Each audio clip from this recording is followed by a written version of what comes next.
अध्यक्षा जी, हम सब कुछ दिनों से लगातार सुन रहे हैं ऑपरेशन लोटस। ऑपरेशन शब्द जब हम इससे पहले सुनते थे तो दिमाग में आता था कि कोई बीमार होता है तो उसको ठीक करने के लिए उस पर ऑपरेशन करना पड़ता है, उसे ठीक करते हैं। लेकिन यहां तो बीमार खुद ही ऑपरेशन कर रहा है। ये बीजेपी बीमार जलती बुनती पार्टी, ये भारत जैसे स्वस्थ देश का जो तेजी से बड़ा हो रहा है, तेजी से आगे बढ़ रहा है, उसके छोटे छोटे अंगों में जाकर, जिन्हें आप प्रदेश कह सकते हो, एक ऑपरेशन चलाती है उस संविधान की आत्मा को मारने के लिए, उस शरीर को मारने के लिए। जब भारत के संविधान निर्माताओं ने इस देश के संविधान को रखा तो बाबा साहब अंबेडकर एक बार जर्मनी में गए और उनसे पूछा गया कि भारत में बहुत गरीबी है। उस वक्त और ज्यादा गरीबी थी, बहुत सारी असमानताएं हैं, अलग अलग भाषाएं हैं। आपको कैसे लगता है कि इतना बड़ा मुल्क जो लगभग यूरोप जैसा है, इतना बड़ा है, वो एक साथ रह पाएगा? तो बाबा साहब ने कहा कि जो मैंने संविधान की शुरुआत करी है उसमें यह नहीं कहा कि मैं भारत का राष्ट्रपति, यहां से भी शुरुआत नहीं करी कि मैं भारत का प्रधानमंत्री, मैं भारत का सांसद, मैं भारत का विधायक। शुरुआत करी हम भारत के नागरिक, क्योंकि हिंदुस्तान की ताकत हिंदुस्तान के नागरिकों में है, जिनका विश्वास यह है कि जब वो एक एक वोट देते हैं तो सरकार बनती है।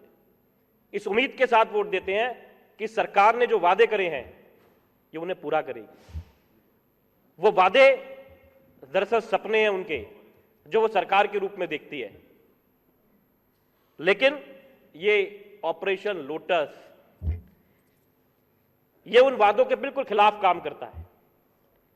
जहां कहीं भी कोई सरकार बनी हुई हो, जिन वादों के साथ में लोगों ने विधायकों को चुना हो, वो बिहार में बनती है, ये तोड़ के अपना बना लेते हैं।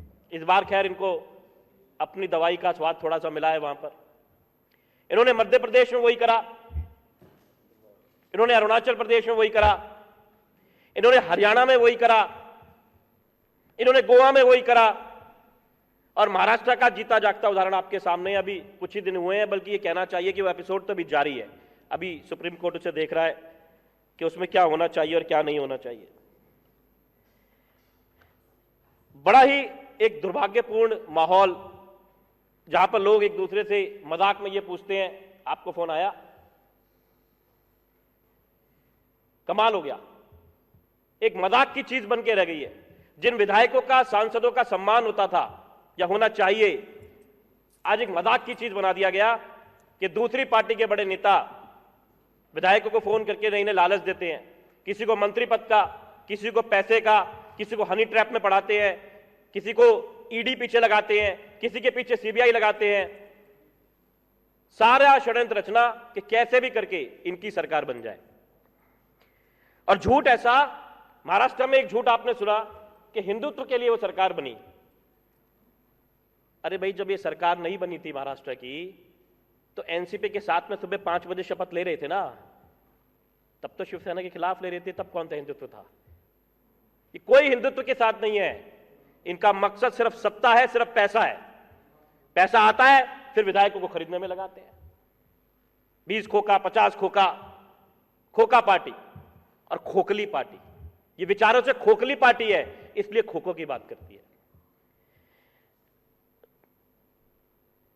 हर पिक्चर में हम लोग देखते हैं कि 2.5 घंटे विलन बहुत मजे लेता है, नाच गाना सब कुछ, पैसा वैसा सब उसके पास होता है। बस बीजेपी का वही काल चल रहा है। अभी मजे ले रहे हैं, हंस रहे हैं, फंसा रहे हैं लोगों को, लेकिन ये बात समझ नहीं है कि हीरो की एंट्री हो चुकी है। दिल्ली में 2013 में हीरो की एंट्री हो गई थी, और हीरो के साथ में जिस हीरो के दोस्त को इन्होंने खरीदने की कोशिश करी, समझाने की कोशिश करी कि आप हमारे साथ आ जाएं, हम आपको मुख्यमंत्री बना देंगे, तो उनको पता होना चाहिए कि ये दोनों हीरो मिलके, और इनके साथ में जो वानर सेना आप देख रहे हो, हम शिवसेना नहीं है, हम वानर सेना है। इनकी लंका पक्का फूकने वाली है। ये दिल्ली में पहले एक बार फेल हो चुके थे, फिर फेल हुए हैं, और मैं लिख के देता हूं कि ये गुजरात में भी इनके साथ यही होने वाला है। ये जितना मर्जी कोशिश कर ले, इनका वहां पे कोई बचाने वाला है नहीं। बल्कि मैं आज एक बात कहना चाहता हूं, आपने हमारे साथियों को, जो भाजपा के साथी हैं, ये चर्चा करना नहीं चाहते थे तो भाग गए लड़ झगड़ के। मैं तो कहता हूं, मैं इनको एक ऑफर करना चाहता हूं आज। भाई हम पे खोके वोके तो है नहीं, हमारी पार्टी के पास में, मेरे पास में भी नहीं, लेकिन मैं इनकी पार्टी के विधायकों से कहता हूं, ये जो 8 हैं पूरे हिंदुस्तान में जो हैं, ये आए हमें ज्वाइन कर लें। हम भैया खोका तो दे नहीं सकते, 20 खोका 50 खोका, लेकिन एक गारंटी है कि 20 करोड़ इनको दुआएं दिलवा देंगे, 20 करोड़ मुस्कुराहट दिलवा देंगे उन बच्चों की जिसके लिए मनीष सिसोदिया लगातार सुबह से लेकर रात तक काम करते हैं। आए हमारे साथ में, क्या करेंगे, पैसे का कहां लेके जाएंगे, लेकिन वो मुस्कुराहटें जो अरविंद केजरीवाल ने, मनीष सिसोदिया ने यहां कमाई है, जो इन विधायकों ने सुबह से शाम तक जो दिन रात लगे रहते हैं इन्होंने बनाई है, ये हम उनको जरूर दिलवा देंगे। हमारे साथ आए, हम इनको खुला ऑफर दे रहे हैं, विधानसभा में बैठ के दे रहे हैं, टीवी पे दे देंगे कि हमारे साथ आए, हम इनको कई खोखों की मुस्कुराहट इनको वहां पे दिलवाएंगे।